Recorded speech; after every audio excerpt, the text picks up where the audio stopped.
ಇವತ್ತು ಮಾತನಾಡ್ತಾರೆ.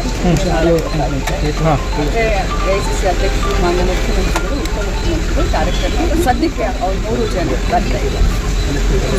ನೀವು ದೆಹಲಿಗೆ ಏನಾದರೂ ಹೋಗೋದು ದೊಡ್ಡ ಕಾರ್ಯಕ್ರಮ ಮಾಡ್ತಾ ಇದ್ದೀನಿ.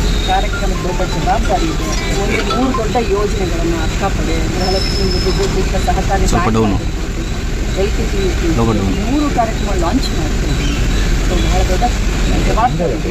ದೆಹಲಿಯಲ್ಲಿ ಒಂದಷ್ಟು ಜನ ಶಾಸಕರು ಆಗಲೇ ದೆಹಲಿ ಹೋಗಿ ಲಾಬಿಯನ್ನು ಮಾಡ್ತಾ ಇದ್ದಾರೆ. DK ಶಿವಕುಮಾರ್ ಅವರ ಪರವಾಗಿ ಸೇಮ್ ಅನ್ನುವಂಥದ್ದು ಇನ್ನೊಂದು ಸಚಿವ ಸ್ಥಾನಕ್ಕಾಗಿ ಕೂಡ ಬೇಡಿಕೆ ಆಗ್ತಾ ಇದ್ದಾರೆ. ಯಾರು ಡೆಲ್ಲಿಸಿದ್ರು, ಯಾರು ಎಲ್ಲರೂ ಸ್ವತಂತ್ರಿದ್ದಾರೆ. ತಮ್ಮ ಮೇಡಮ್, ಈಗ ಒಂದು ಹಂತಕ್ಕೆ ಯಾವುದೇ ರೀತಿಯಾದಂತಹ ಮಾತುಕತೆ ಏನು ನಡೆದಿಲ್ಲ ಅನ್ನೋದು ಇವತ್ತು DK ಶಿವಕುಮಾರ್ ಅವರೇ ಸ್ಪಷ್ಟಪಡಿಸಿದ್ದಾರೆ.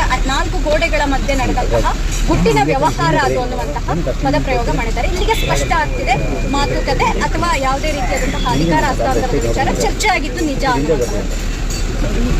ಪೂರ್ಣವಾಗಿ ಹೈಕಮಾಂಡ್ಗೆ ಇರುವಂಥ ವಿಚಾರ.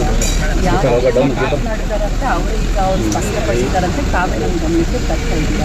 ಈ ಹಂತದಲ್ಲಿ ಈ ಬಗ್ಗೆ ಏನೂ ಕೂಡ ನಾವು ಮಾತನಾಡಲಿಕ್ಕೆ ಆಗೋದಿಲ್ಲ. ಯಾಕಂತಂದರೆ ಇದು ಬಹಳ ದೊಡ್ಡ ವಿಚಾರ.